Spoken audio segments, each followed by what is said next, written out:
Hi, welcome to another edition of Easy Theory. So today we're going to answer this question right here on whether or not there exist non-regular languages. And in doing so, we're going to actually prove one of the most important things that we'll ever prove with regard to regular languages. So what did we talk about before?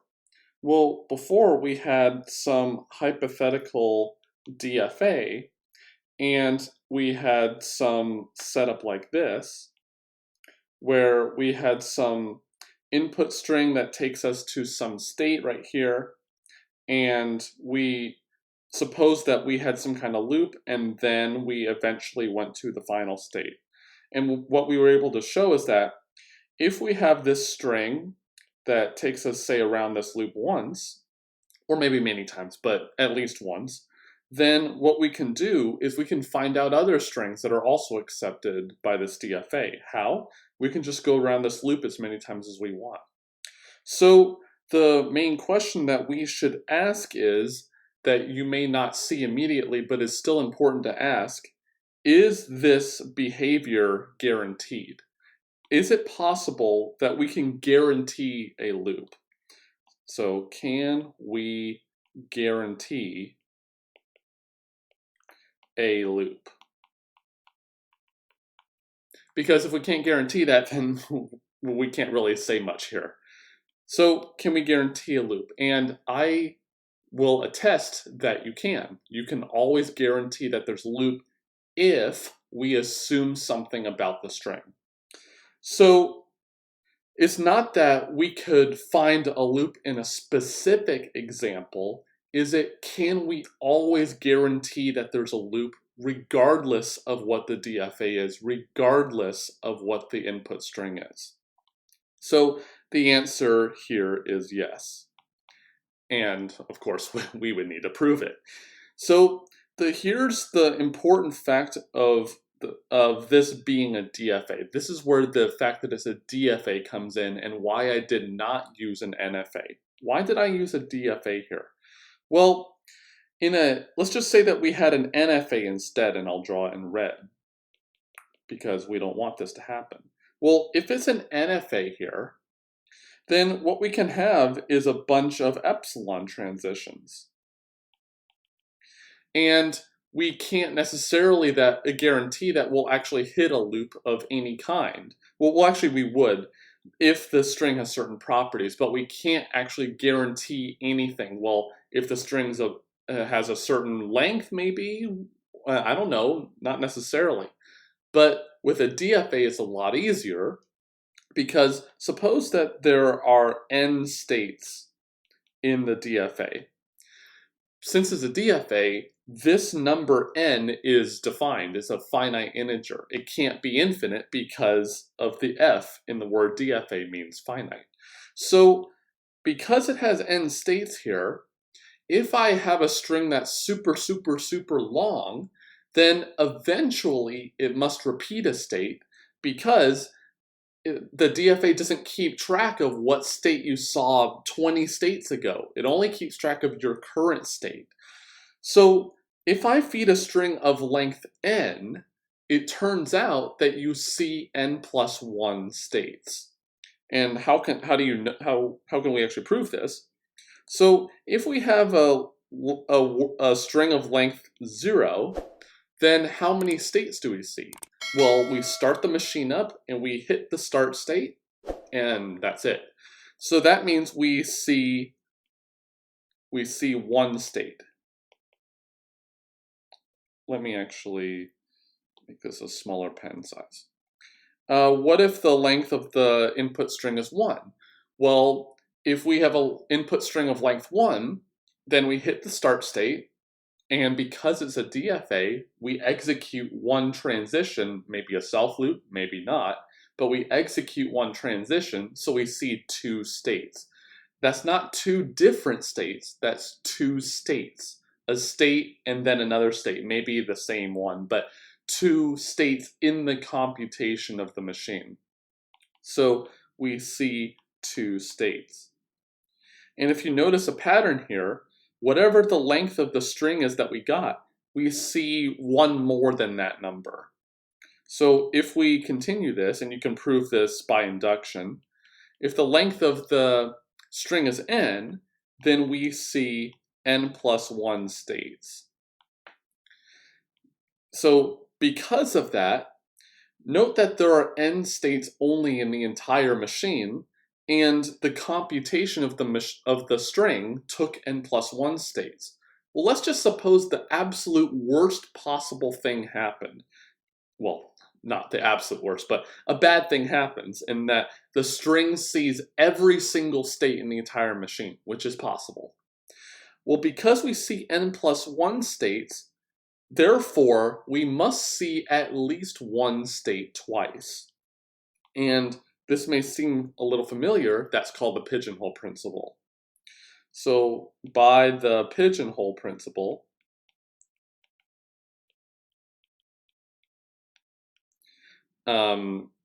we see some state twice.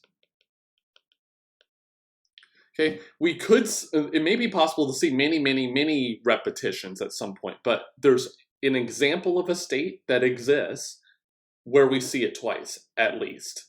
That's all we can guarantee. If we had a longer string, then maybe we can guarantee more, but this is as long as the string has length at least this number, then we can actually guarantee this. If you have a longer string, that's fine, but as long as it's at least this length, then we're okay. But what do we also guarantee about the string? Well, it landed in a final state, so we must guarantee that the string is also in the language. So, if W is also in the language L, I'll just call the language L, then we can guarantee many other strings in L. And that was the argument that we did in the last video. Okay, so what we're going to actually show here is something called the pumping lemma, which strikes fear into the hearts of many computer science majors all around the world. So what is this thing? It's I'd actually call it a theorem, but it's used all over the place called lemma. If you don't know what that means, lemma just means like a little tiny result that helps prove other results. Okay, so it's kind of like going up a flight of stairs. If you have, say, like 2 flights of stairs, a lemma gets you up 1 flight of stairs, a theorem takes you the rest of the way there. That's a way to think about it. Okay, so this is called the pumping, if I can spell the word pumping. So the thing about this lemma is that I'm not going to mention anything about a DFA. I'm not going to say anything about states, nothing. I'm only going to talk about regular languages. But in our mind, we can think of a DFA in the back end, just as we have done before. So let's let L be a regular language. And I'm going to put in blue here what you should actually be thinking here. So this is not, the blue part's not part of the lemma. This is just for our own thinking. There exists a DFA for L. That's just what that means. Then what do we know about L here? Well, then there exists something called a pumping constant for this language. Well, the DFA here has n states. So there exists some number for which if we have strings in the language that are longer than that, then we can guarantee those things about those strings. So there exists a pumping constant. Pumping constant is just a term. It doesn't actually carry any weight, but it's just something to say what the number actually refers to. There's a pumping constant. I'm going to rename it to be P for L. So P, yeah. So let me do it like this. I'll just highlight it like that. So what does the P here actually mean? P is the number of states in that DFA. It was N before. I'm just renaming it P here because that's a convention. Maybe I'll get rid of that so it's easier to see. It's just a convention to use P here, but use whatever term you want. Okay, well, then what we wanted to guarantee is that as long as we had strings that are long enough, then they will make the loop in the DFA thing. So we didn't assume anything about the strings, the string that we picked that had the loop when we ran it on the machine. So therefore, we can actually pick any string in the language that the machine actually accepts. So for all W in L, with W's length being at least P, and for us that means W creates a loop in the DFA. And we can only guarantee this if both of these properties are satisfied. If this is not true, then we can't guarantee that there's a loop. If this is not true, there is a loop, potentially, but we can't guarantee that other strings are also in the language. Because if this is not in the language, then we can maybe guarantee other strings are not in the language, but that's not really that helpful. It's helpful to know what strings are in the language. So we have to guarantee both of these are true. So what is this? What can we do with this? Well, what we can do is we can actually split the string up into multiple pieces where one of the pieces is the looping part, quote unquote, and we can exploit that looping part to get more and more strings. So how can we actually write this as the statement? So note, this is still in the statement of the pumping lemma, not the proof. Well, we've already proved it. Although not quite, there are some little things we need to tidy up. Okay, for any string in L with length at least P, we can write W as X, Y, Z, such that, actually I'm gonna take that off. So what do each of these parts actually represent? So let's take our picture of the DFA again. Actually, I'll make it bigger than this. So here's our DFA. Here, I'll do it in white. So here's the start state, some intermediate state, and some final state. In fact, these could potentially all be the same state, but I'm just going to assume that they're different here. There's no difference in the proof if they're actually the same state. They're just arbitrary states. So what we guarantee about the string W is some sequence of transitions will take us from here to here. Some more transitions will take us from this state to itself, and some more transitions will take us to some final state because we guarantee that it was in the language. So what do these X, Y, and Z bits represent? The X part is going to be this bit right here. Let's see, what color can I use? I'm going to use pink. So the Y part, no, I'll use yellow. So the Y part is this part, the looping part right here, and, brown. And the Z part is this bit right here. Okay, so I'm just breaking up this computation into 3 different pieces. I'm calling one X, one of them Y, and one of them Z. I'm just calling them 3 different names. I'm just giving them names, whatever they are. I don't know anything about I don't know anything necessarily about how long X, Y, and Z are yet, but I'm just breaking them up into 3 pieces. Okay? Okay, so now what can we do with this? Well, what we can immediately say Well, I can't just break them up into any three pieces. There must be some kind of structure here because this part repeats and some other things that we'll guarantee. Well, let's see. And in fact, there could be many other ways we can write this as XYZ too, because there could be some other loops in some other places, but I know there is a way to do it. There is some way to do it, okay? Well, what we can tell right now is that the length of y is at least 1. Why can we guarantee this? Well, look at what y is. It's some number of transitions from this state and then coming back to that state. Could y's length be 0, i.e. y is the empty string? Well, if y is the empty string, that means that to get from this state, taking some number of transitions, we haven't read anything. But this is a DFA, we must read some characters of the string. And so therefore, because we have to have some transitions, and it's a DFA, y must involve some character. Well, it could be that this state just self-loops on the looping character. That's totally possible.